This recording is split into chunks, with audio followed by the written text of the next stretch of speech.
को संबोधित करें। श्रद्धेय प्रधानमंत्री जी, राज्य मंत्री संजय जी, सचिव अजय साहनी और देश भर के विभिन्न कोनों से डिजिटल सेवा का सुख प्राप्त करने वाले हमारे सारे भारतीय मित्रों, 6 साल डिजिटल इंडिया के पूरे हो गए। प्रधानमंत्री की एक सोच थी, डिजिटल इंडिया का मतलब है टेक्नोलॉजी के माध्यम से हिंदुस्तानियों का जीवन सरल बनाना, सुलभ बनाना और डिजिटल माध्यम से उनको सेवाएं प्राप्त हो। आज 6 साल बाद क्या स्थिति है? हमने गरीबों के अकाउंट खोले, सीधा सारे वेलफेयर के पैसे उनको भेजना शुरू किए। 16,88,000 करोड़ भेजा गरीबों के बैंक अकाउंट में, 1,80,000 करोड़ बचाया, बिचौलिए खत्म हो गए। ये है डिजिटल इंडिया। आज टेलीमेडिसिन, आज दीक्षा, आज डिजिटल पेमेंट, आज स्वनिधि, आज ई बुनाई, आज डिजिटल एग्रीकल्चर मार्केट के माध्यम से हमारे लोग अपनी फसल और बाकी चीजें बेच रहे हैं। और वन नेशन वन कार्ड के अंतर्गत कोई कहीं भी काम करता हो, वो राशन कार्ड कहीं से भी ले सकता है। प्रधानमंत्री जी, इस आंदोलन को आगे बढ़ाने में जहां सस्ता इंटरनेट, 75 करोड़ स्मार्टफोन इत्यादि का बहुत उपयोग हुआ है, वहीं कॉमन सर्विस सेंटर ने बहुत बड़ा काम किया है। आपका निर्देश था कि डिजिटल इंडिया को जन आंदोलन बनाओ और इसको बनाने में लगभग 70-80 हजार से आज 4.25 लाख CSC भारत के विभिन्न कोनों में है। और मुझे आपको बताते हुए प्रधानमंत्री जी बहुत प्रसन्नता हो रही है कि देश के सभी 3,75,000 CSC में बैठे हमारे बच्चे बच्चियां आपके इस कार्यक्रम को देख रहे हैं। और एक उदाहरण मैं देना चाहूंगा, मैंने उनसे कोरोना में, लॉकडाउन में कहा था कि आप लोग ई ग्रामीण स्टोर खोलो। आज देश में 1,72,000 ई ग्रामीण स्टोर खुल गए इनके द्वारा और उन्होंने 295 करोड़ का ट्रांजैक्शन किया है। तो आज अगर थोड़ी सी हिम्मत दिखाई जाए, जनता को विश्वास में लिया जाए, इस पूरे कोरोना काल में जिस तरह से टेलीमेडिसिन हो या डिजिटल माध्यम से टीका लगाने का कार्यक्रम हो या कॉन्ट्रैक्ट ट्रेसिंग हो या आरोग्य सेतु हो, इन सबों ने डिजिटल ऊंचाई को नई बुलंदी तक पहुंचाया है। आज प्रधानमंत्री जी आप सबों से चर्चा करेंगे, हमारा भविष्य क्या है? हमारा भविष्य इस आंदोलन को और आगे बढ़ाना, आर्टिफिशियल इंटेलिजेंस, ब्लॉकचेन, अन्य सभी माध्यमों से देश को आगे बढ़ाना। और प्रधानमंत्री जी, आज देश में 50,000 स्टार्टअप हो गए जो भारतीय नौजवान नए नए सपने देख रहे हैं। और यहां BPO की एक बेटी से भी आप बात करेंगे, भारत में दूर, आज छोटे छोटे स्तर पर जो BPO खुले हैं वो एक नया आंदोलन बना है। तो हम इसको और आगे बढ़ाएंगे आपके आशीर्वाद से। और डिजिटल इंडिया जो दुनिया का एक कार्यक्रम बना है, आज हमारे IT विभाग ने, चाहे वो आधार हो, चाहे वो माईगव हो, चाहे वो मेघराज हो, चाहे वो उमंग हो, ऐसे दर्जनों कार्यक्रम कर करके दुनिया में भारत की डिजिटल व्यक्तित्व को एक नई ऊंचाई दी है। ये सब आपके आशीर्वाद से हुआ है प्रधानमंत्री जी। हम आज पुनः आपके सामने ये संकल्प करते हैं कि 6 साल में हमने इतनी जो ऊंचाई प्राप्त की है, आने वाले समय में देश के घर घर में जो ऑप्टिकल फाइबर नेटवर्क हम ला रहे हैं भारत नेट में, गांव गांव तक, और नया एक संकल्प आए, विश्वास आए, चाहे वो टेलीमेडिसिन हो या कोचिंग हो या दीक्षा हो या स्कॉलरशिप हो या एम्पावरमेंट हो या बुनाई हो या कढ़ाई हो, ये सब एक साथ डिजिटल सेवाएं भारत को और मजबूत करेंगी। ये हमारा संकल्प है। इन्हीं कुछ शब्दों के साथ प्रधानमंत्री जी आपका बहुत बहुत अभिनंदन। आपने आशीर्वाद हमें जो दिया है 6 साल में, और जो सारे हमारे देश भर से डिजिटल के लाभार्थी जुटे हुए हैं, आपको मैं अपनी शुभकामनाएं दूंगा। संकल्प रखिए, भारत को हम और मजबूत करेंगे। धन्यवाद, बहुत प्रणाम। धन्यवाद माननीय मंत्री जी। डिजिटल इंडिया को नेतृत्व देने और उसकी उपलब्धियों के बारे में सबको बताने के लिए। आपने सही कहा सर कि डिजिटल इंडिया एक मास मूवमेंट बन चुका है और डिजिटल इंक्लूजन को सुनिश्चित करते हुए ये हमें आत्मनिर्भरता की ओर तेजी से बढ़ा रहा है। प्रधानमंत्री जी ने डिजिटल इंडिया का जो सपना संजोया था वह अब तेजी से साकार हो रहा है। अब हम एक लघु वीडियो के माध्यम से डिजिटल इंडिया की यात्रा प्रस्तुत करेंगे।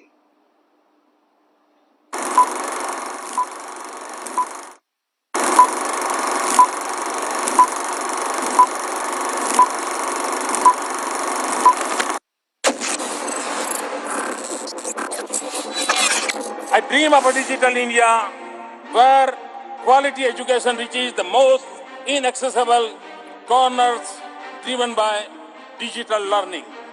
I dream of a digital India where quality healthcare collaborates right up to the remotest region powered by e-healthcare. I dream of a digital India where farmers are empowered with real-time information to the connected with the global markets. प्रधानमंत्री जी के इसी vision से हुई शुरुआत और digital हो गया India मेरा, गई निराशा हुआ सवेरा। नव भारत निर्माण के प्रमाण का नया हौसला, नया सवेरा। कोरोना संकट जब आया पूरा संसार बड़ा घबराया। डिजिटल इंडिया की स्कीमें संग रही और साथ निभाया।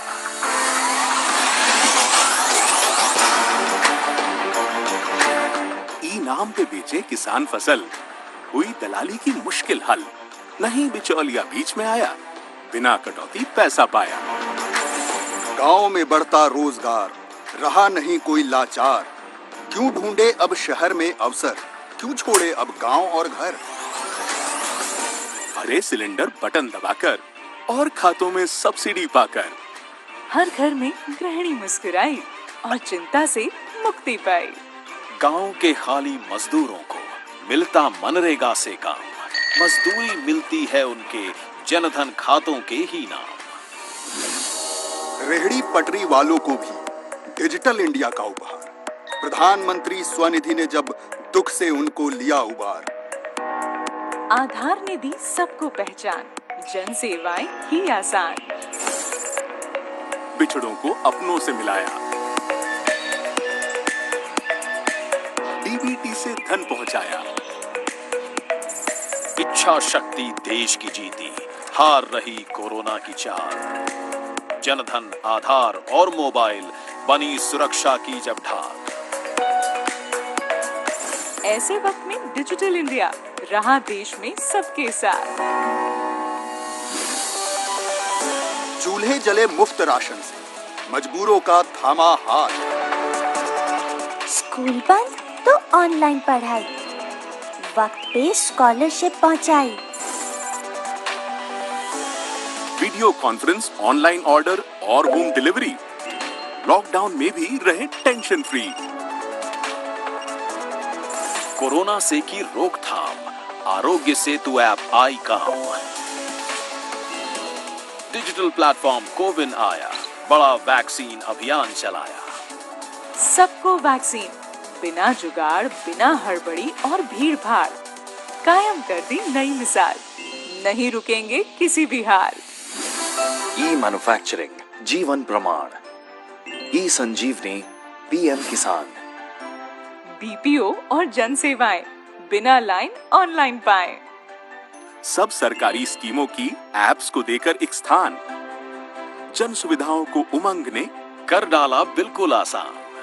दस्तावेजों को सहेजना, ये है डिजी लॉकर का काम। साथ में कागज पत्थर ढोने से मिल जाता है आराम। गवर्नमेंट ई मार्केट प्लेस पे टेंडर से मिलते ऑर्डर, छोटे व्यापारी को भी मिलती पारदर्शिता संग डगर। जीएसटीए ने सरल करे वस्तु सेवा कर भरना, व्यापारी ने छोड़ दिया अब अनुपालन से डरना। टोल्स के ट्रैफिक से देकर फास्ट टैग ने आजादी, इमरजेंसी में राहत दी, रोकी वक्त की बर्बादी। डीजी बुनाई पाकर बुनकर सहेज लेते डीजी धरोहर। जल्दी होते उनके काम, मिलते कला को नए आयाम। भेदभाव के बिना पाटती हर एक पुरानी खाई को, पीएमजी दिशा अपने अजियारों से धोती हर काली परछाई को। इस माटी की गौरव गाथा डिजिटल इंडिया भी गाए, हर वंचित तक अपने लाभों को पहुंचाती ही जाए। हर चेहरा मुस्कान भरा हो। हमने देखा है सपना। नहीं है रुकना, बढ़ते जाना, यही इरादा है अपना।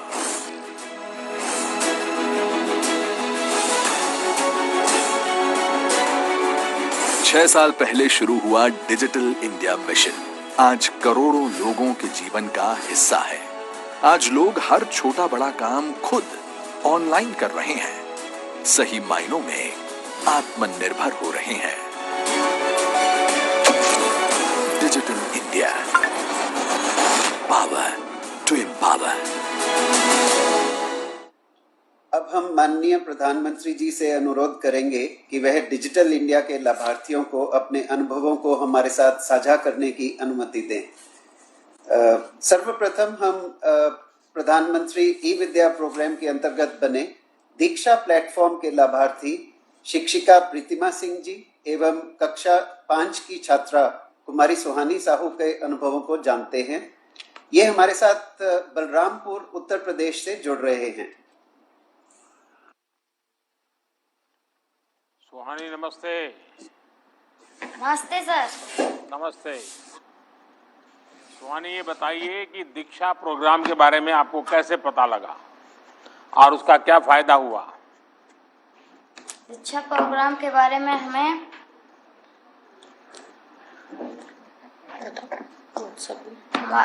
व्हाट्सएप पे एक लिंक आता है जिसे हम खोलकर उससे हम जानकारी लेते हैं।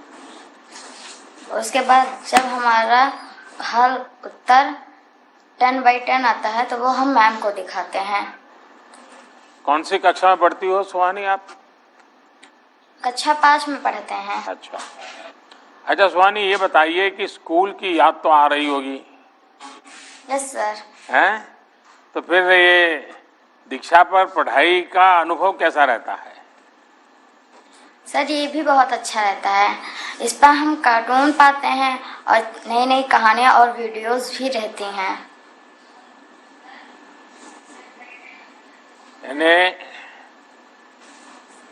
लेकिन पहले से मोबाइल था या ये कोरोना के कारण लेना पड़ा, क्या हुआ? पहले तो दीपावली में ही हमारे लोग का मोबाइल आ गया था, क्योंकि कोरोना की वजह से दीदी को पढ़ाई नहीं हो पा रही थी। तो दीदी ने पापा से कहा थी पापा हमें एक मोबाइल ले दीजिए। पापा ने ला दिया मोबाइल। तो तुम्हें मोबाइल मिल गया उसकी खुशी है कि दीक्षा पोर्टल पे पढ़ने को मिल रहा है इसकी खुशी है? सर दीक्षा पोर्टल पे पढ़ने में खुशी है। तुम्हारे और दोस्त पढ़ रहे हैं इसको? Yes sir. तो तुम तो मोबाइल फोन पर दोस्तों से बातों करने में टाइम जाता होगा? यस सर, बात है। अच्छा, वीडियो गेम खेलती हो? यस सर, वीडियो गेम खेलते हैं हम। खेलते हैं कि नहीं खेलते? खेलते हैं सर। तो फिर पढ़ाई कब करोगे? पढ़ाई हम 1 घंटा करते हैं और फिर 1 घंटा घर का काम करते हैं, मम्मी का हेल्प करते हैं। हाँ। अच्छा प्रतिमा जी, आपसे भी थोड़ा मैं बात करूंगा। आप ये बताइए कि दीक्षा के लिए आपने खुद को कैसे तैयार किया? सर दीक्षा पोर्टल बहुत ही उपयोगी है। हम तो 2018 से इसका इस्तेमाल कर रहे थे, लेकिन अभी पेंडेमिक में जब sir face to face classes नहीं हो पा रही है, उस वक्त दीक्षा पे 1,62,000 तरह तरह के जो कंटेंट्स हैं वो हमें बच्चों के साथ साझा करने में बहुत ज्यादा आराम मिल रहा था, जिससे बच्चे इंटरैक्टिव फॉर्म में वीडियोस को देख करके, सबसे बड़ी बात सर ये है कि हम देश के किसी भी कोने में इसका इस्तेमाल कर सकते हैं। अगर नेटवर्क नहीं है तो डाउनलोड भी कर सकते हैं कंटेंट्स को। और जो कंटेंट्स है वो कई वैरायटी के हैं, उसमें क्वेश्चंस भी हैं, उसमें ऑडियो वीडियोस भी हैं, जो कि बच्चों को कार्टून्स वगैरह बहुत अच्छे लगते हैं। चूंकि हमारे राज्य में पहले से इसकी तैयारी थी, हमारी पाठ्य पुस्तकों पे QR कोड प्रति पाठ लगा हुआ है, और जैसे ही अगर किसी बच्चे को लिंक नहीं मिली, जैसे इस बच्चे के पास मोबाइल है उसने लिंक यूज किया, तो अगर नहीं मिली तो वो पाठ्य पुस्तक से वो QR कोड स्कैन करके कंटेंट को देख सकते हैं। सर इसमें कुछ बेसिक टेक्नोलॉजी की भी जानकारी भी जरूरी है। क्या कुछ टीचर्स को इसमें समस्याएं भी आती होगी? क्या हर एक को जी तो सर, टेक्नोलॉजी का स्वभाव नहीं होता है।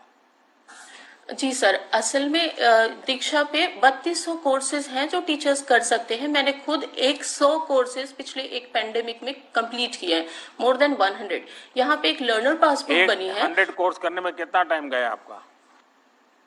सर टाइम तो वो दीक्षा पोर्टल के मैट्रिक्स में से पता चल पाएगा, लेकिन पिछले 1 सालों में मैंने इतने सारे कोर्सेज किए हैं। और उस पे एक सर सर्टिफिकेशन फैक्टर जो है वो बहुत टीचर्स को मोटिवेट करता है, ये अभी नया ऐड हुआ है।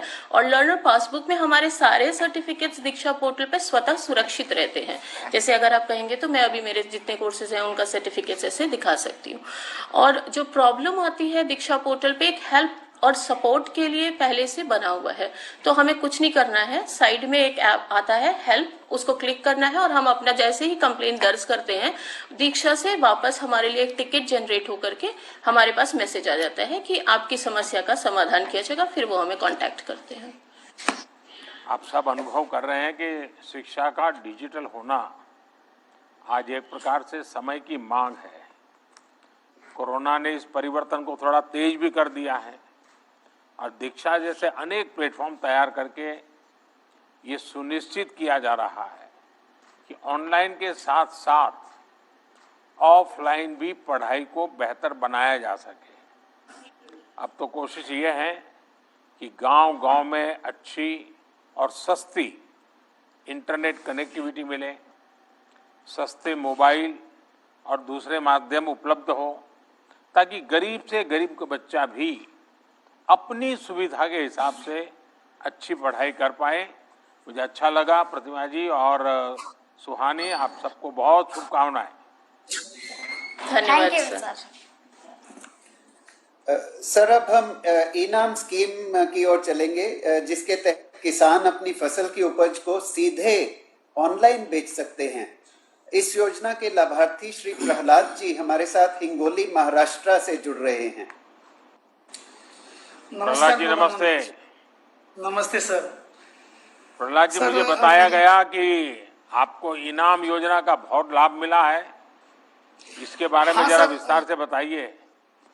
हाँ सर, मेरा नाम प्रहलाद रामराव बोरगढ़ है। मैं सातेफल गांव, तालुका बसमत, जिला हिंगोली, महाराष्ट्र से हूँ।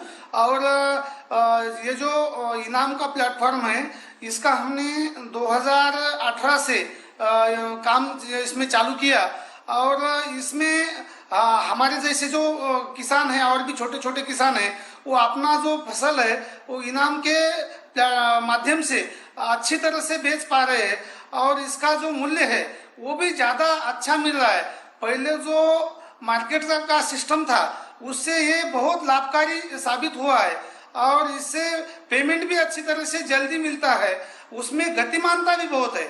हमारे मंडी में पूरे दिन भर 1000 से लेकर 2000 तक की बोरी बेची जाती थी, लेकिन अभी इनाम के माध्यम से लगभग 2 घंटे में 4000-5000 बोरी का भी ऑक्शन हो रहा है। और इसकी जो गतिमानता है कि काटा भी फास्ट हो रहा है, पेमेंट भी तुरंत मिल रहा है और पारदर्शिता भी है। अभी कोविड-19 के समय देखा जाए तो पूरा ऑल इंडिया लॉकडाउन था, फिर भी हमारे किसानों को माल बेचने में कठिनाई नहीं आई। उस टाइम भी और पारदर्शिता भी उनको मिली। किसान भी वहाँ पे नहीं आया, खाली माल भेजा उन्होंने। जो भी रेट लेगा वो उसको मोबाइल एप्लीकेशन के माध्यम से उसको सीधा उसको रेट का पता चला। बायर को भी अच्छा माल मिल रहा था, उसको भी खरीदारी के लिए आसान गया। और लगभग जो कोविड-19 के समय हमने जो माल बेचा वो पूरे साल में भी वो रेट किसान को नहीं मिल पाया। इसलिए हमारे किसान भी इससे बहुत खुश है। और ये इसका लाभ हमने अच्छी तरह से उठाया। हम चाहते हैं इसको बहुत अच्छी तरह से बढ़ावा मिले और किसानों को उससे लाभ मिले। प्रहलाद जी, इसके दरमियान आपको मंडी तो जाना नहीं पड़ता होगा? सर, इससे जो एफपीओ मॉडल कोविड-19 के समय लाया गया, तो इससे हमें मंडी में भी जाने की जरूरत नहीं पड़ी। और हमारी ही सूर्या फार्मर प्रोड्यूसर कंपनी का हमने जो ग्रुप बनाया, तो तो उस प्लेटफॉर्म में खुद जो खरीदार है वो हमारे यहाँ पे आए, उन्होंने वहाँ से ही टेंडर भरा, ऑनलाइन कुछ लोगों ने टेंडर भरा और उससे वो माल खरीदा। इसलिए ना हमारे किसानों को कहीं जाने की जरूरत पड़ी, ना ही हमें कहीं जाना पड़ा और अच्छा रेट मिला। ये बहुत लाभकारी रहा क्योंकि ट्रांसपोर्टेशन भी घटा और कहीं माल के पास अटक पड़ने की भी जरूरत नहीं पड़ी। कहीं लॉकडाउन में पुलिस की भी दिक्कत कहीं भी नहीं आई हमें। प्रहलाद जी, आपको सुनकर के मुझे इतना अच्छा लगा और इतने कॉन्फिडेंस के साथ और आप पूरी तरह अनुभव की वाणी बता रहे थे। मुझे विश्वास है कि देश भर के किसान आपके मुंह से ये बात सुनेंगे तो उनका भी इनाम के प्रति, इस टेक्नोलॉजिकल व्यवस्था के प्रति बड़ा भरोसा बढ़ेगा। और इनाम को बनाया ही इसीलिए है ताकि किसान अपने घर से पूरे देश की मंडियों के साथ सौदा कर सके, जहां उपज के ज़्यादा दाम है वहां अपनी उपज बेच सके। किसान हो या व्यापारी, इससे लोग अब बड़ी संख्या में जुड़ रहे हैं। मेरा आपसे आग्रह है कि अपने अनुभवों को ज़्यादा से ज़्यादा किसानों तक पहुंचाइए और जो लाभ आपको मिला है वो देश के हर कोने में किसानों को मिले, इसकी चिंता आप जरूर करें। और मुझे विश्वास है कि आप जिस कॉन्फिडेंस से बोल रहे हैं आप पक्का लोगों को बताएंगे। बहुत बहुत धन्यवाद। धन्यवाद सर। ई संजीवनी स्वास्थ्य एवं परिवार कल्याण मंत्रालय की ऑनलाइन ओपीडी सेवा है सर। इसके लाभार्थी श्री शुभम जी और उनकी दादी माँ श्रीमती कांति देवी जी और उनके डॉक्टर श्री भूपेंद्र सिंह जी अपने अनुभवों के बारे में हमें बताएंगे। श्री शुभम जी और उनकी दादी माँ ईस्ट चंपारण बिहार से हमारे साथ जुड़ रहे हैं, जो कि नेपाल बॉर्डर के पास में है, और डॉक्टर भूपेंद्र सिंह हमारे साथ जुड़ रहे हैं लखनऊ से। शुभम जी नमस्कार। नमस्कार सर। आपकी माता जी को प्रणाम। जी sir. Shubham ji, digital India का ये जो मैं आज विषय ले रहा हूँ, मैं आपसे जानना चाहूंगा कि आपको क्या फायदा हुआ, क्योंकि आप तो बिहार की सीमा पर, एकदम नेपाल की सीमा पर छोटे से गांव में बसे हैं। जी सर, इसके बहुत सारे फायदे हुए। एक तो सर ये हुआ कि हमें आने जाने के झंझट से मुक्ति हो गया, और दूसरा कि जो जाने आने में खर्च होते हैं वो खर्च भी हमारे बच गए। और सबसे बड़ा सर, सबसे महत्वपूर्ण, इस कोरोना काल में जो लोगों के संपर्क में आने से बच गए, जिससे संक्रमण के चांसेस बहुत कम हो गए। और इसके एक और फायदे ये है कि हमें जो भी उपचार के लिए हम डॉक्टर से उपचार कराते हैं वीडियो कॉन्फ्रेंसिंग के थ्रू, तो पर्ची हमें ऐप पे ही मिल जाती है। और एक फायदे और है सर इसके कि जो भी बड़े बड़े स्पेशलिस्ट डॉक्टर है जो अवेलेबल नहीं होते हैं ऑफलाइन, तो उन्हें हम ऑनलाइन ई संजीवनी ऐप के माध्यम से कनेक्ट कर सकते हैं सर। नहीं तो आपने किस योजना का सबसे ज्यादा इसमें लाभ लिया है डिजिटल इंडिया में? सर ई संजीवनी। अच्छा, शुभम जी, ई संजीवनी तो एक टेक्नोलॉजी आधारित प्लेटफॉर्म है। चंपारण के दूर सुदूर के इलाके में टेक्नोलॉजी से जुड़ी समस्या तो आपको भी आई होगी। आप इतने दूर छोटे से गांव में रहते हैं जी, तो आपको टेक्नोलॉजिकल प्रॉब्लम आते थे? सर अभी तक तो कोई प्रॉब्लम नहीं आई सर। यहाँ तक इंटरनेट कनेक्टिविटी बहुत अच्छी है और हम गांव से ही एक्सेस कर पाते हैं सर, तो अभी तक तो कोई दिक्कत नहीं आ रही सर। पहले से काफी इंप्रूवमेंट हुए इंटरनेट टेक्नोलॉजी से। आपको और आपकी दादी जी को जी ई संजीवनी का फायदा मिला, इसके लिए एक तो मेरी आपको शुभकामनाएं। और आप दादी माँ की इतनी सेवा कर रहे हैं और दादी माँ को इस कठिनाई में लखनऊ ले जाना पड़ता तो कितनी दिक्कत होती, लेकिन वही काम आपको वहीं से हो रहा है। और मुझे बताया गया कि जो डॉक्टर आपकी दादी माँ की सेवा कर रहे हैं वो भी लखनऊ में है और लखनऊ में हमसे जुड़ रहे हैं। तो मैं डॉक्टर भूपेंद्र जी से बात करना चाहूँगा। डॉक्टर भूपेंद्र, सबसे पहले तो आपको और आपके सभी साथियों को नेशनल डॉक्टर्स डे की बहुत बहुत शुभकामनाएं। कोरोना के इस काल में आप सभी डॉक्टर्स ने मानवता की बहुत बड़ी सेवा की है। भूपेंद्र जी बताइए कि ई संजीवनी जैसे टेलीमेडिसिन के जो इनिशिएटिव है उनको लेकर आपका अनुभव कैसा है?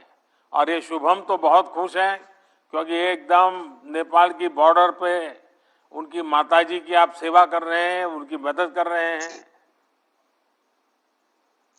सर हमें भी बहुत इस बात की खुशी है। 1.5-2 साल पहले जब कोविड का दौर आया सर, तो हमें लगा कि शायद हम उन बुजुर्ग मरीजों की सेवा नहीं कर पाएंगे जो दूर दराज के इलाके में रहते हैं, जहां पर स्वास्थ्य सुविधाएं बहुत अच्छी नहीं है और वहां से हॉस्पिटल तक आने में उनको समस्याएं होंगी।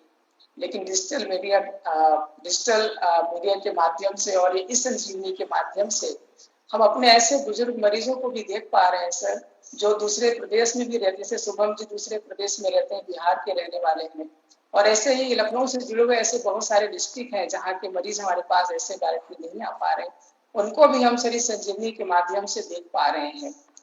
पहले ये लगता था सर कि फेस टू फेस अगर हम किसी मरीज से बात नहीं करेंगे तो शायद उतना अच्छा उनका इलाज हम नहीं कर सकते, लेकिन इस संजीवनी शायद मुझे लगता है उसका एक बेहतर अल्टरनेटिव है। जैसे अभी हम आपको देख पा रहे हैं, आपसे बात कर पा रहे हैं, आपकी भावनाओं को दिल से समझ पा रहे हैं, ऐसे ही हम उन बुजुर्ग मरीजों को भी बिल्कुल स्पष्ट देख पाते हैं, उनकी भावनाओं को समझ पाते हैं, उनके व्यवहार को देख पाते हैं, उनके घर वाले के भावनाओं को भी बेहतर तरीके से समझ पाते हैं और उनका फिर इलाज करते हैं सर। इस संजीवनी में सर 2-3 बातें और बहुत अच्छी हैं जो हमें बहुत प्रभावित करती हैं। इस संजीवनी में सर पुराने रिकॉर्ड्स अपलोड करने का भी एक ऑप्शन है। तो जब कभी मरीज कहीं और दिखाया हुआ होता है और पहली बार हमारे साथ इंटरेक्ट करता है तो अपने पुराने रिकॉर्ड्स को उसमें अपलोड कर देता है। तो हम कंसल्टेशन के दौरान ही, मरीज से बातचीत करने के दौरान ही उन रिकॉर्ड्स को रिव्यू कर लिया करते हैं। तो इससे हमें आसानी होती है मरीज को पुराने रिकॉर्ड को देखकर सलाह देने की। दूसरा सर एक बहुत इंपॉर्टेंट बात है सर इसमें, जो मानसिक रोगी होते हैं सर, तो मानसिक रोगियों की जो दवाइयां होती हैं सर जनरली बिना प्रिस्क्रिप्शन के नहीं मिलती हैं। तो कई बार मरीजों की शिकायत होती है, डॉक्टर साहब बिना प्रिस्क्रिप्शन दवा नहीं मिल रही है, दवा बंद हो गई, मरीज फिर से बीमार हो गया। इस संजीवनी में हमने देखा सर कि प्रिस्क्रिप्शन बहुत आसानी से जनरेट हो जाता है और हमारे हजारों मरीजों की कंप्लेंट्स होती हैं कि प्रिस्क्रिप्शन अवेलेबल नहीं है, उनकी शिकायतें समाप्त हो गई सर। ये बहुत अच्छी बात है सर। देखिए, कोरोना काल में देश ने ये सुनिश्चित किया है कि अस्पतालों में जब दूसरी बीमारियों का इलाज संभव नहीं था तो टेलीमेडिसिन को तेजी से अपनाया जा सके। लाखों लोगों ने इसका लाभ लिया है। जैसे जैसे जागरूकता आ रही है वैसे वैसे ये पॉपुलर हो रहा है और नई टेक्नोलॉजी के साथ ये सुविधा और भी बेहतर होने वाली है। मैं शुभम जी को, वो अपनी दादी माँ की सेवा कर रहे हैं, इसलिए मुझे बड़ा आनंद हो रहा है उनको देख करके। और भूपेंद्र जी, आप भी इतने मन से दादी माँ की सेवा कर रहे हैं, इतने दूर से कर रहे हैं, और उसके लिए ये जो ई संजीवनी है ये अपने आप में एक वरदान साबित हुई है। मैं इसके लिए सबको बहुत बहुत बधाई देता हूँ और बहुत बहुत शुभकामनाएं देता हूँ। धन्यवाद सर। धन्यवाद सर। डिजी बुनाई सर एक ऐसा सॉफ्टवेयर है जो बुनकरों के कम समय में डिजाइन बनाने में और कंप्यूटर पर विभिन्न डिजाइनों एवं रंगों को एक साथ देखने में मदद करता है। डिजी बुनाई की लाभार्थी सुश्री अनुपमा दुबे, सुश्री यास्मीन बानो और सुश्री दीक्षा सिंह हमारे साथ वाराणसी उत्तर प्रदेश से जुड़ रही हैं। अनुपा जी नमस्ते। राम सर। हर हर महादेव। महादेव सर। अच्छा, मुझे बताया गया है कि आप पारंपरिक हस्तशिल्प को डीजी बुनाई के माध्यम से नए नए रंग रूप में बाजार में उपलब्ध कराती हैं। ये आप कैसे कर रही हैं, इसके बारे में जरा देश सुनना चाहेगा आपके इस प्रयोग को। मेरा नाम अनुपमा दुबे है। मैं बनारस में पावतपुर में रहने वाली हूँ। डीजी इंडिया के तहत डीजी बुनाई एक सॉफ्टवेयर चलाया गया है जिसकी ट्रेनिंग मैंने साई इंस्टीट्यूट से ली गई है जो कि बसनी में है। आपने बताया कि आप बुटीक भी चलाती हैं यस सर। और आपके साथ जो दूसरी बहनें जुड़ी होंगी वो डिजाइन हो हाँ, सर। होगी। हाँ सर, मैंने कुछ डिजाइन भी बनाया, आपको दिखाती हूँ। ये रहा डिजाइन। हाँ सर ये पहले हम लोग क्राफ्ट करते हैं, क्राफ्ट पेपर निकालते हैं सर, इसका सॉफ्ट कॉपी निकाल के फिर इसका हम लोग डिजाइन करते हैं। तो कंप्यूटर द्वारा हम लोग को हार्ड करता है, इसलिए हम लोग पहले इसको इस पेन से यूज करते हैं डिजाइन बना के। फिर इसका हम लोग सॉफ्ट कॉपी निकालते हैं। सॉफ्ट कॉपी निकालने के बाद हम लोग इसके कपड़े पर डिजाइन बनाते हैं। कपड़े पर डिजाइन बना के हम लोग फिर इसका डिजाइन करते हैं। सर ये जड़ी की डिजाइन हुई है। कितनी आमदनी होती है इसमें, कमाई कितनी होती है? सर 6 से 7 हजार रुपए हो जाती है। तो आपको संतोष है इस आपने जो ट्रेनिंग ली और ये टेक्नोलॉजी को अपनाया, आपको संतोष है? हाँ सर बहुत। सर मैंने काफी डिजाइन बनाई है सर। एक ये रही माता रानी की मूर्ति सर, पहले इसका मैंने क्रॉप निकाला है। अच्छा। और सर मैंने बनारसी साड़ी पे भी डिजाइन किया है। अच्छा ये आपने बनाया है? Yes sir. कितने समय में बनाए? सर पहले जब इसको हम लोग हाथ से बनाते थे तो 3 से 4 दिन लगते थे, पर अभी जब डीजी बुनाई सॉफ्टवेयर हम लोग यूज करते हैं तो इसको डिजाइन करने के लिए सर 1 दिन में कंप्लीट हो जाता है। अच्छा, तो आप सर टाइम डिजाइन पर खुद फिर आगे काम करते हो, डिजाइन बनाकर बेचती भी हो? सर सेलिंग भी करते हैं। अच्छा। Yes sir. चलिए अनुपमा जी और आपके सभी साथियों को इस पारंपरिक कला और कौशल को डिजिटल तकनीक कैसे बेहतर और लाभप्रद बना सकती हैं, ये आप लोगों ने करके दिखाया है। आप जैसी नारी शक्ति देश की ताकत है। आत्मनिर्भर भारत आपके सामर्थ्य और कौशल से ही बनेगा।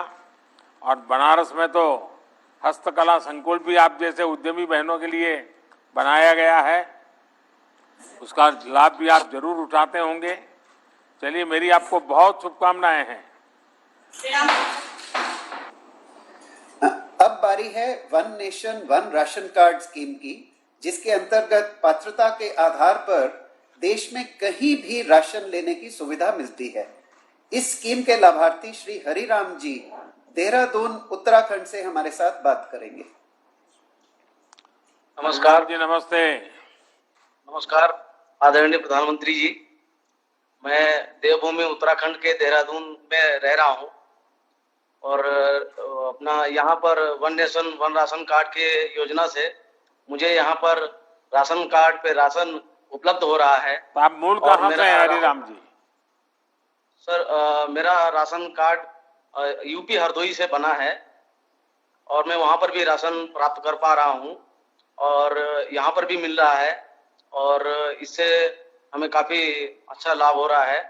दूसरा, मैं यहाँ पर टैक्सी चलाता हूँ, तो यहाँ पर टैक्सी का भी मैं भीम के थ्रू पेमेंट लेता हूँ, तो इसमें भी मुझे कोरोना काल में काफी अच्छा मतलब लाभ हुआ है। इसमें फिजिकल टचिंग नोट वगैरह ये सब इससे भी मिला है। फास्ट टैग से भी हमें बहुत समय की बचत होती है हमारी, और हमें हमारी सवारी को भी सहूलियत होती है कि हमें समय कम लगता है टोल पे। इसके लिए मैं डिजिटल इंडिया भारत सरकार का तहे दिल से धन्यवाद करता हूँ। हरिराम जी, आप तो स्वयं भी one nation one ration card का बराबर इस्तेमाल किया, कहाँ हरदोई और कहाँ देहरादून, और आप टैक्सी चलाते हैं, लेकिन इस व्यवस्था का आपने फ़ायदा उठाया और one nation one ration card योजना आप नहीं आई थी तब तो आपको परेशानी रहती होगी। जी सर, बिल्कुल शुरू में हुई थी, बाद में यहाँ से हमने संपर्क किया, यहाँ के जो लोकल अधिकारी उन्होंने हमें बहुत अच्छे से गाइड किया, फिर उन्होंने हमें नाम दिया कि इनसे आप राशन लीजिए, आपको बड़ी आसानी से राशन मिल जाएगा। मुझे मिल गया सर, बहुत आसानी से, बहुत अच्छे से हमको गाइड। और ये भीम ऐप का उपयोग करते हैं और डिजिटल ट्रांजैक्शन करते हैं, वो भी आपके जो क्लाइंट्स होते हैं, कस्टमर होते हैं, उनको सुविधाजनक रहता है? वो तो सर फर्स्ट टाइम जैसे आपने बोला था, शुरुआत किया था, उसी दिन मैंने इंस्टॉल कर लिया था। अच्छा। जी सर। तो हरिराम जी, आप तो बिल्कुल टेक्नो से भी हैं, और one nation one ration card, उसके साथ साथ भीम ऐप, और पहले दिन से आप भीम ऐप का उपयोग करके इस काम को कर रहे हैं। आप सचमुच में टेक्नोलॉजी से कितना बड़ा फायदा उठा रहे हैं, ये ध्यान में आ रहा है। और आप जैसे देश के करोड़ों श्रमिकों के लिए ये योजना one nation one ration card बहुत बड़ी सुविधा बन रहा है। अब ये संभव हो पाया है कि एक ही राशन कार्ड से शहर में काम कर रहे श्रमिक भी राशन ले पा रहे हैं और उसी कोटे में से गांव में बाकी का परिवार भी राशन ले पा रहा है। और यही तो डिजिटल टेक्नोलॉजी का कमाल है। तो मेरी आपको बहुत बहुत शुभकामनाएं, बहुत बहुत धन्यवाद। अब हम चलते हैं कॉमन सर्विस सेंटर्स द्वारा चलाई जा रही ग्रामीण ई स्टोर सेवा की तरफ, जिसके जरिए गांव के लोग अपनी जरूरत के कई तरह के सामान अपने आसपास के ई स्टोर से ही घर पर मंगवा सकते हैं। स्कीम के लाभार्थी श्री मेहरदत्त शर्मा जी धर्मपुर हिमाचल से अपने खेत से ही हमारे साथ जुड़ रहे हैं। मेहरदत्त जी नमस्कार। सर नमस्कार जी। आप कहाँ से हैं मेहरदत्त जी?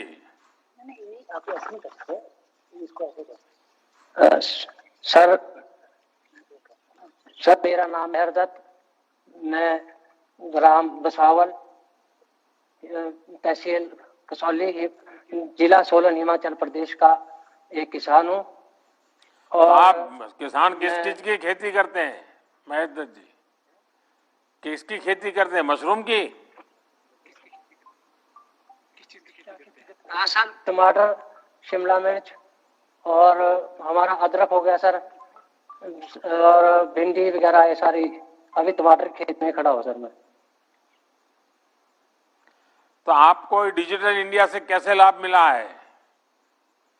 सर हमें डिजिटल इंडिया से, जैसे हमारे जो पंचायत में ग्रामीण ई स्टोर खुला, तो खासकर लॉकडाउन के टाइम में, तो उस समय हमें बाजार में बड़ी मुश्किल हो रही थी सामान ले आने के लिए, जो हमें काफी महंगे इसमें मिलता था। तो हमें जैसे ही ग्रामीण ई स्टोर, CSC ग्रामीण ई स्टोर का पता चला, तो उन्होंने हमें घर पे ही और उचित मूल्य पे और मतलब सही क्वालिटी का घर पहुंचे सारा सामान भेजा सर, जैसे कि गेहूं के लिए आपका खल, चोकर इत्यादि, और हमारा आटा, बेसन वगैरह सारा कुछ। मैं और अच्छा लगा कि कॉमन सर्विस सेंटर से ई स्टोर जैसी सुविधाओं से पहाड़ी क्षेत्रों को मदद मिल रही है। आपके अलावा आपके गांव के दूसरे लोग भी इस सुविधा का उपयोग कर रहे हैं या नहीं कर रहे हैं? हाँ जी सर, हमारी जो पंचायत है हांजी मातला धर्मपुर के साथ, तो उसमें मैक्सिमम सारे लोग जुड़ चुके हैं सर, जो हमारे मतलब गाड़ी आते हैं, तो जैसे और उनको जीपे के द्वारा हम ग्रामीण ई स्टोर के लिए जो पेमेंट कर देते हैं, हमें पैसे देने की भी जरूरत नहीं पड़ती ऐसे नगद कैश। चलिए, इंटरनेट का लाभ उनको भी मिले जिनके पास मोबाइल फोन या कंप्यूटर नहीं है। इसके लिए कॉमन सर्विस सेंटर बनाए जा रहे हैं। बहुत ही कम समय में देश भर में लाखों ऐसे सेंटर्स का नेटवर्क खड़ा किया गया है। ये सेंटर आज ग्रामीणों को सरकार की अन्य योजनाओं का लाभ भी दिला रहे हैं और गांव के युवाओं को रोजगार भी दे रहे हैं। चलिए, मेरी तरफ से आपको बहुत शुभकामनाएं हैं। सर, अगली स्कीम है प्रधानमंत्री स्वनिधि योजना। इसके अंतर्गत आसान दरों पर कामकाज के लिए स्ट्रीट वेंडर्स को लोन की सुविधा है, जो कि कम ब्याज पर मिलती है। इस स्कीम की लाभार्थी श्रीमती नाजमीन शाह उज्जैन मध्य प्रदेश से हमारे साथ जुड़ रही हैं। नाजमीन जी नमस्ते। माननीय प्रधानमंत्री जी नमस्ते। नाजमीन जी, मुझे बताया गया कि आपको पीएम स्वनिधि का लाभ मिला है। आपको पहले कभी इस प्रकार की मदद मिली थी क्या, और इससे आपको फायदा क्या हुआ? सर, लॉकडाउन के कारण हमारी आर्थिक स्थिति काफी कमजोर हो गई थी। जो बचत थी सर हमारी, वो भी सब खर्च हो गई थी। सर, मेरे जो मिस्टर है वो कार मैकेनिक है सर, और हमारे पास कुछ भी नहीं था सर। तो मुझे अखबार के माध्यम से सर स्वनिधि योजना के बारे में पता चला। सर, मैंने MP ऑनलाइन पर जाकर ऑनलाइन आवेदन किया। उन्होंने वो आवेदन बैंक पहुंचाया और बैंक से मुझे सर कॉल आया साइन करने के लिए, और बैंक और नगर निगम के प्रयासों के द्वारा सर मुझे आसानी से 10,000 का ऋण उपलब्ध हो गया। सर, मैं वो 10,000 का ऋण चुका चुकी हूँ। मुझे 20,000 का भी ऋण प्राप्त हो गया है सर। राज्य शासन के द्वारा सर आपने जो 1,000 रुपए की राशि दी थी सर, वो भी मुझे प्राप्त हो चुकी है सर। नगर निगम के द्वारा सर मुझे फोन पे पेटीएम अकाउंट मिला था सर और QR कोड मिला था सर, जिससे मैं आसानी से कैशलेस लेन देन कर सकती हूँ सर। सर मैं टाटा भी डिजिटल यूज करती हूँ सर और काफी सहयोग मिलता है मुझे सभी का। अच्छा नाजमीन जी, PM स्वनिधि योजना का एक पहलू ये भी है कि इसमें डिजिटल पेमेंट को प्रोत्साहित किया जा रहा है। नाजमीन जी, आप भी कैशलेस पेमेंट लेती हैं या नकद में व्यापार करती है, कैसे करती हैं आप? नहीं सर, कैशलेस डिजिटल जमाना है सर, तो डिजिटलाइजेशन से ही सब पेमेंट किया जाता है सर। और QR सर, जब मेरे जो ग्राहक रहते हैं सर, मेरे पास QR कोड है सर, वो स्कैन करते हैं तो उनकी स्क्रीन पर सर मेरा अकाउंट नंबर आ जाता है और वो स्कैन करने के बाद सर मेरे अकाउंट में पैसा आ जाता है। तो आप कैसे पेमेंट करती है, जरा पेमेंट दिखा सकती हो मुझे, कैसे करती है QR कोड का उपयोग? जी सर। हाँ, तो ये आपका QR कोड है सर?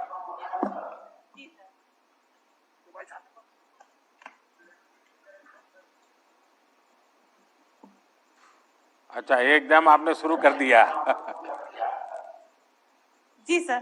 हाँ, तो जी सर, मेरा फोन पे अकाउंट है सर। मैं जिस व्यक्ति से माल खरीदती हूँ मैं उसको ऑनलाइन ट्रांजेक्शन करती हूँ। तो सर जैसे मैंने उस व्यक्ति से माल खरीदा तो मैं यहाँ पर टू कॉन्टेक्ट पे क्लिक करती हूँ सर। उस व्यक्ति का अकाउंट नंबर सर मेरे डिस्प्ले पर आ जाता है, मैं वहां पर क्लिक करती हूँ सर, तो मुझे कुछ इस तरीका से स्क्रीन मिलती है सर। मैं यहाँ पर सर एक अमाउंट का आता है सर, मैं वहाँ अमाउंट डाल देती हूँ।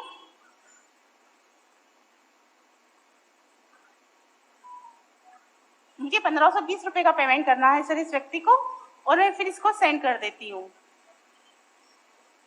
वाह, चलिए, आपको तो बिल्कुल एकदम फटाफट आप कारोबार कर लेती है। जी सर, मैं उसके बाद फिर पासवर्ड डालती हूँ।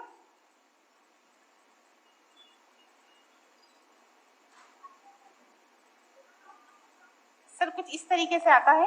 हाँ। और उसके पास मैसेज पहुंच जाता है सर। चलिए, बहुत आसान तरीके से आप चीज को कर रही हो नाजमीन जी। हाँ, जनधन, आधार और मोबाइल की त्रिशक्ति आप जैसे सभी मेहनतकश लोग जो हैं उनको और सशक्त के लिए बनाई गई है। आप जैसे साथियों ने इस तकनीक को अपनाकर ये सिद्ध कर दिया है कि भारत सिर्फ टेक्नोलॉजी बनाता ही नहीं है, बल्कि हमारा गांव का व्यक्ति, गरीब व्यक्ति, मेहनतकश व्यक्ति ये भी बड़ी आसानी से उसको अपना लेता है और अपना करके कारोबार को आगे बढ़ाता है। मेरी आपको बहुत बहुत शुभकामनाएं। बहुत बहुत शुक्रिया। इस सूची में अंतिम स्कीम है BPO प्रमोशन स्कीम, जिसका उद्देश्य युवाओं को रोजगार के अवसर प्रदान करना भी है और IT/ITES के क्षेत्र में इन्वेस्टमेंट को बढ़ावा देना है। स्कीम की लाभार्थी कुमारी वर्णमाफी सियमलिए एक नॉलेज प्रोसेसिंग कंपनी की कर्मचारी हैं और शिलोंग, मेघालय से हमारे साथ जुड़ रही हैं। नमस्कार सर। वर्णमाफी, how are you? I'm fine sir. I'm so excited to talk to you. हाँ, बताइए। I am one of Mafi Semle. I belong to East Khasi Hills District, Shillong, Meghalaya. Because of the BPO, KPO was able to set up in Shillong branch, and I was able to transfer back to my hometown from Chennai, where I was working for 7 months. So being in my hometown, I was able to save more, and I was able to be close with my family members, and I was able to work in a very secure and safe manner compared to other states. So I would like to be able, we have been working with doctors from America, and this help, our job description helps the patient and the doctor to be more focused on the physical examination, and we are working as medical scribers to be able to focus on the chart and to help the doctors complete the chart on time and help them be able to save their time and allow the doctors to go home in their usual timing. So currently, sir, I've been working as a trainer, and I've been working for one doctor for almost 3 years. And due to my promotion, I've trained a trainee, and that trainee is able to take my account now. Imagine, Thanks. I'm asking you a hypothetical question. Imagine, had the BPO not been here, what would be the situation? So at that time, I would have been working outside the state only. I would not be able to come home. So it would be very difficult for me to stay outside. So really अच्छा, grateful for वरना India. माफी जी, north east में और north east के साथियों के talent को सही अवसर देने के लिए बीते सालों में कई इनिशिएटिव लिए गए हैं। नॉर्थ ईस्ट भारत के विकास का एक अहम पिलर बने, इसके लिए प्रयास किए जा रहे हैं। मुझे खुशी है कि आप जैसे साथी इन अवसरों का उपयोग भी कर रहे हैं। वैसे मुझे बताया गया है कि कल का दिन आपके लिए बहुत खास रहा है। कल ही आपकी एंगेजमेंट हुई है। आप दोनों सुखी स्वस्थ जीवन व्यतीत करें, इसके लिए मेरी तरफ से आपको बहुत बहुत शुभकामनाएं। Thank you, sir. Thank you so much. माननीय प्रधानमंत्री जी का बहुत आभार कि उन्होंने आज डिजिटल इंडिया के लाभार्थियों के साथ बात करके उनको प्रोत्साहित ही नहीं बल्कि प्रेरित किया है। प्रधानमंत्री जी से विनम्र निवेदन है कि इस अवसर पर अपने अभिभाषण से हमारा मार्गदर्शन करें।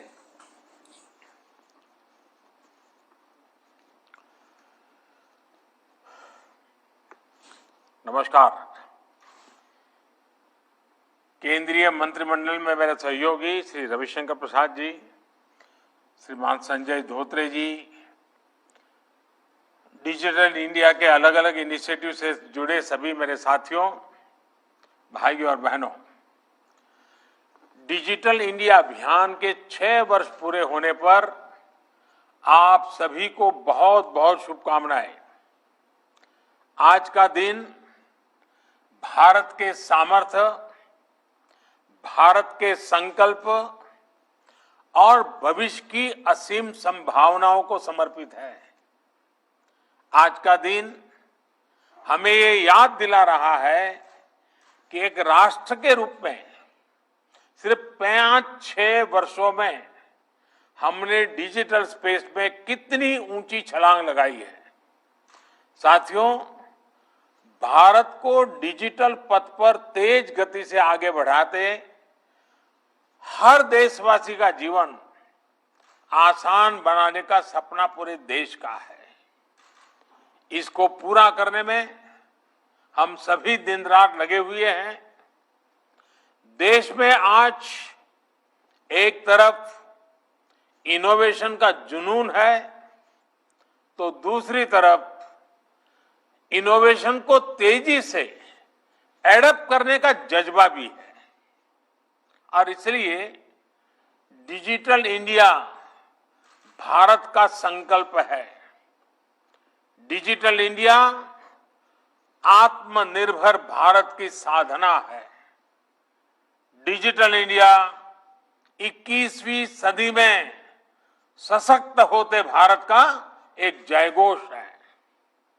साथियों, मिनिमम गवर्नमेंट मैक्सिमम गवर्नेंस के सिद्धांतों पर चलते हुए सरकार और जनता के बीच, सिस्टम और सुविधाओं के बीच, समस्याओं और सर्विस के बीच गैप कम करना, इनके बीच की मुश्किलें खत्म करना और जन सामान्य की सुविधा बढ़ाना इस समय की मांग रहा है। और इसलिए डिजिटल इंडिया सामान्य नागरिकों सुविधा और उनके एम्पावरमेंट का एक बहुत सशक्त माध्यम है। साथियों, डिजिटल इंडिया ने कैसे संभव किया है, इसका शानदार उदाहरण है डिजी लॉकर। स्कूल के सर्टिफिकेट, कॉलेज की डिग्री, ड्राइविंग लाइसेंस, पासपोर्ट, आधार या दूसरे दस्तावेजों को संभाल कर रखना हमेशा से लोगों के लिए बहुत बड़ी चिंता रहती है। कई बार बाढ़ में, भूकंप में, सुनामी में, कहीं आग लगने की वजह से लोगों के जरूरी पहचान पत्र नष्ट हो जाते हैं। लेकिन अब 10वीं, 12वीं, कॉलेज, यूनिवर्सिटी के मार्कशीट से लेकर दूसरे तमाम दस्तावेज सीधे डिजी लॉकर में सहज रूप से रखे जा सकते हैं। अभी कोरोना के इस काल में कई शहरों के कॉलेज एडमिशन के लिए स्कूल सर्टिफिकेट्स का वेरिफिकेशन डिजी लॉकर की मदद से ही कर रहे हैं। साथियों, ड्राइविंग लाइसेंस हो, बर्थ सर्टिफिकेट हो, बिजली का बिल भरना हो, पानी का बिल भरना हो, इनकम टैक्स रिटर्न भरना हो, इस तरह के अनेक कामों के लिए अब प्रक्रियाएं डिजिटल इंडिया की मदद से बहुत आसान, बहुत तेज हुई है। और गांवों में तो ये सब अब अपने घर के पास सीएससी सेंटर में भी हो रहा है। डिजिटल इंडिया ने गरीब को मिलने वाले राशन की डिलीवरी को भी आसान किया है। ये डिजिटल इंडिया की ही शक्ति है कि one nation one ration card का संकल्प पूरा हो रहा है। अब दूसरे राज्य में जाने से नया राशन कार्ड नहीं बनाना होगा। एक ही राशन कार्ड पूरे देश में मान्य है और इसके सबसे बड़ा लाभ उन श्रमिक परिवारों को हो रहा है जो काम के लिए दूसरे राज्यों में जाते हैं। अभी मेरी ऐसे ही एक साथी से बात भी हुई। हाल ही में माननीय सर्वोच्च न्यायालय ने भी इससे जुड़ा एक बड़ा अहम फैसला दिया है। कुछ राज्य हैं जो इन बात को मानते नहीं थे। आखिरकार सुप्रीम कोर्ट ने हुक्म किया है कि इन राज्यों ने अब तक जिन्होंने one ration card, one nation वाला बात नहीं स्वीकार किए हैं, वो तुरंत लागू करें। हुक्म करना पड़ा सुप्रीम कोर्ट को और उन्हें भी इसी योजना का लागू करने के लिए कहा गया है। मैं इस फैसले के लिए सुप्रीम कोर्ट का भी अभिनंदन करता हूं, क्योंकि ये गरीबों के लिए है, मजदूरों के लिए है, अपने स्थान से बाहर जिनको जाना पड़ रहा है उनके लिए है। और अगर संवेदनशीलता है तो ऐसे काम को प्राथमिकता तुरंत मिलती है। साथियों, डिजिटल इंडिया आत्मनिर्भर भारत के संकल्प को मजबूत से आगे बढ़ा रहा है। डिजिटल इंडिया उन लोगों को भी सिस्टम से कनेक्ट कर रहा है जिन्होंने कभी इसकी कल्पना भी नहीं की थी। अभी कुछ और लाभार्थियों से मैंने बात की है, वो बड़े गौरव और संतोष के साथ बता रहे थे कि डिजिटल समाधान से कैसे उनके जीवन में बदलाव आया है। रेडी, ठेला, पटरी वालों ने कब सोचा था कि वो बैंकिंग सिस्टम से जुड़ेंगे और उनको भी बैंक से आसान और सस्ता ऋण मिलेगा। लेकिन आज स्वनिधि योजना से ये संभव हो रहा है। गांव में घर और जमीन से जुड़े विवाद और असुरक्षा की खबरें भी अक्सर सुनने को आती रहती हैं। लेकिन अब स्वामित्व योजना के तहत गांव की जमीनों को ड्रोन मैपिंग की जा रही है। डिजिटल माध्यम से ग्रामीणों को अपने घर की कानूनी सुरक्षा का दस्तावेज मिल रहा है। ऑनलाइन पढ़ाई से लेकर दवाई तक के लिए जो प्लेटफॉर्म विकसित किए गए हैं, उनसे देश के करोड़ों साथी आज लाभान्वित हो रहे हैं। साथियों, दूर सुदूर तक स्वास्थ्य सुविधाओं को पहुंचाने में भी डिजिटल इंडिया अहम भूमिका निभा रहा है। थोड़ी देर पहले बिहार के साथी ने मुझे बताया कि ई संजीवनी ने कैसे इस मुश्किल समय में घर बैठे ही उनकी दादी माँ के स्वास्थ्य लाभ की चिंता की। सबको स्वास्थ्य सुविधा मिले, समय पर अच्छी सुविधा मिले, ये हमारी प्राथमिकता है। और इसके लिए नेशनल डिजिटल हेल्थ मिशन के तहत एक प्रभावी प्लेटफॉर्म पर भी काम चल रहा है। इस कोरोना काल में जो डिजिटल सॉल्यूशन भारत ने तैयार किए हैं वो आज पूरी दुनिया में चर्चा का भी विषय है और आकर्षण का भी विषय है। दुनिया के सबसे बड़े डिजिटल कॉन्टैक्ट ट्रेसिंग ऐप में से एक आरोग्य सेतु का कोरोना संक्रमण को रोकने में बहुत मदद मिली है। टीकाकरण के लिए भारत के कोविन ऐप में भी आज अनेकों देश दिलचस्पी दिखा रहे हैं। वो चाहते हैं उनके देश में इस योजना का लाभ मिले। वैक्सीनेशन की प्रक्रिया के लिए ऐसा मॉनिटरिंग टूल होना हमारी तकनीकी कुशलता का प्रमाण है। साथियों, कोविड काल में ही हमने अनुभव किया कि डिजिटल इंडिया ने हमारे काम को कितना सरल बना दिया है। आज तो हम देखते हैं कि कोई पहाड़ों से, कोई गांवों में बने होम स्टे से अपना काम कर रहा है। कल्पना कीजिए, ये डिजिटल कनेक्ट नहीं होता तो कोरोना काल में क्या स्थिति होती।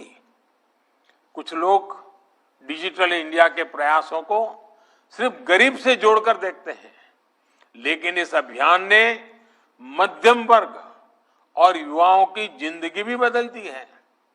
और हमारे ये जो आजकल ये जो मिलेनियल्स है, अगर आज ये सारा दुनिया न होती, टेक्नोलॉजी न होती तो उनका क्या हाल होता। बिना सस्ते स्मार्टफोन, सस्ते इंटरनेट और सस्ते डेटा के उनके डेली रूटीन में जमीन आसमान का अंतर होता। इसलिए मैं कहता हूं, डिजिटल इंडिया यानी सबको अवसर, सबको सुविधा, सबकी भागीदारी। डिजिटल इंडिया यानी सरकारी तंत्र तक हर किसी की पहुंच। डिजिटल इंडिया यानी पारदर्शी, भेदभाव रहित व्यवस्था और भ्रष्टाचार पर चोट। डिजिटल इंडिया यानी समय, श्रम और धन की बचत। डिजिटल इंडिया यानी तेजी से लाभ, पूरा लाभ। डिजिटल इंडिया यानी मिनिमम गवर्नमेंट, मैक्सिमम गवर्नेंस। साथियों, डिजिटल इंडिया अभियान की एक और खास बात रही है कि इसमें इंफ्रास्ट्रक्चर के स्केल और स्पीड दोनों पर बहुत बल दिया गया। देश के गांवों में करीब 2.5 लाख कॉमन सर्विस सेंटर ने इंटरनेट को वहां भी पहुंचाया जहां कभी ये बहुत मुश्किल माना जाता था। भारत नेट योजना के तहत गांव-गांव ब्रॉडबैंड इंटरनेट पहुंचाने के लिए मिशन मोड पर काम चल रहा है। पीएम वाणी योजना से देश भर में ऐसे एक्सेस पॉइंट बनाए जा रहे हैं जहां कम से कम कीमत में ब्रॉडबैंड वाईफाई इंटरनेट उपलब्ध हो सके। इससे विशेष रूप से हमारे गरीब परिवार के बच्चों को, युवा साथियों को ऑनलाइन शिक्षा के अवसरों से जोड़ने में मदद मिलेगी। अब तो कोशिश ये भी है कि देश में सस्ते टैबलेट्स और दूसरे डिजिटल डिवाइस उपलब्ध हो सके। इसके लिए देश और दुनिया की इलेक्ट्रॉनिक्स कंपनियों को पीएलआई स्कीम की सुविधा दी गई है। साथियों, आज भारत जितनी मजबूती के साथ दुनिया की अग्रणी डिजिटल इकोनॉमी में से एक बना है, वो हर भारतवासी के लिए गौरव का विषय है। पिछले 6-7 साल में अलग अलग योजनाओं के तहत करीब 17 लाख करोड़ रुपए, 17 लाख करोड़ रुपए सीधे लोगों के बैंक खातों में ट्रांसफर किए गए हैं। कोरोना काल में डिजिटल इंडिया अभियान देश के कितना काम आया है ये भी हम सभी ने देखा है। जिस समय बड़े बड़े समृद्ध देश लॉकडाउन के कारण अपने नागरिकों को सहायता राशि नहीं भेज पा रहे थे, भारत हजारों करोड़ रुपए सीधे लोगों के बैंक खातों में भेज रहा था। कोरोना के इस 1.5 साल में ही भारत ने विभिन्न योजनाओं के तहत करीब 7 लाख करोड़ रुपए डायरेक्ट बेनिफिट ट्रांसफर डीबीटी के माध्यम से लोगों के बैंक अकाउंट में भेजे हैं। भारत में आज सिर्फ यूपीआई, भीम यूपीआई से ही हर महीने करीब 5 लाख करोड़ रुपए का लेन देन होता है। साथियों, किसानों के जीवन में भी डिजिटल लेन देन से अभूतपूर्व परिवर्तन आया है। पीएम किसान सम्मान निधि के तहत 10 करोड़ से ज्यादा किसान परिवारों को 1,35,000 करोड़ रुपए सीधे बैंक अकाउंट में जमा किए गए हैं। डिजिटल इंडिया ने वन नेशन वन एमएसपी की भावना को भी साकार किया है। इस वर्ष गेहूं की रिकॉर्ड खरीद का लगभग 85,000 करोड़ रुपए सीधे किसान के बैंक खाते में पहुंचा है। इनाम पोर्टल से ही अब तक देश के किसान 1,35,000 करोड़ रुपए से ज्यादा का लेन देन कर चुके हैं। साथियों, वन नेशन वन कार्ड यानी देश भर में ट्रांसपोर्ट और दूसरी सुविधाओं के लिए पेमेंट का एक ही माध्यम एक बहुत बड़ी सुविधा सिद्ध होने वाला है। फास्टैग के आने से पूरे देश में ट्रांसपोर्ट आसान भी हुआ है, सस्ता भी हुआ है और समय की भी बचत हो रही है। इसी तरह जीएसटी से ई वे बिल्स की व्यवस्था से देश में व्यापार कारोबार में सुविधा और पारदर्शिता दोनों सुनिश्चित हुई है। कल ही जीएसटी को 4 वर्ष पूरे हुए हैं। कोरोना काल के बावजूद पिछले 8 महीने से लगातार जीएसटी रेवेन्यू 1 लाख करोड़ रुपए के मार्क को पार कर रहा है। आज 1,28,00,000 से अधिक रजिस्टर्ड उद्यमी इसका लाभ ले रहे हैं। वहीं गवर्नमेंट ई मार्केट प्लेस यानी जेम से होने वाली सरकारी खरीद ने पारदर्शिता बढ़ाई है, छोटे से छोटे व्यापारी को अवसर दिया है। साथियों, ये दशक डिजिटल टेक्नोलॉजी में भारत की क्षमताओं को ग्लोबल डिजिटल इकोनॉमी में भारत की हिस्सेदारी को बहुत ज्यादा बढ़ाने वाला है। इसलिए बड़े बड़े एक्सपर्ट्स इस दशक को इंडिया टेकट के रूप में देख रहे हैं। एक अनुमान है कि अगले कुछ सालों में भारत की दर्जनों टेक्नोलॉजी कंपनियां यूनिकॉर्न क्लब में शामिल होगी। ये दिखाता है कि डेटा और डेमोग्राफिक डिविडेंड की सामूहिक ताकत कितना बड़ा अवसर हमारे सामने ला रही है। साथियों, 5G टेक्नोलॉजी पूरी दुनिया में जीवन के हर पहलू में बड़े बदलाव करने वाली है। भारत भी इसके लिए तैयारी में जुटा है। आज जब दुनिया इंडस्ट्री 4.0 की बात कर रही है तो भारत इसके एक बड़े भागीदार के रूप में उपस्थित है। डेटा पावर हाउस के रूप में भी अपनी जिम्मेदारी का भारत को एहसास है। इसलिए डेटा प्रोटेक्शन के लिए भी हर जरूरी प्रावधान पर निरंतर काम चल रहा है। कुछ दिन पहले ही साइबर सिक्योरिटी से जुड़ी इंटरनेशनल रैंकिंग आई है। 180 से ज्यादा देशों के ITU global cyber security index में भारत दुनिया के टॉप 10 कंट्रीज में टॉप 10 देशों में शामिल हो चुका है।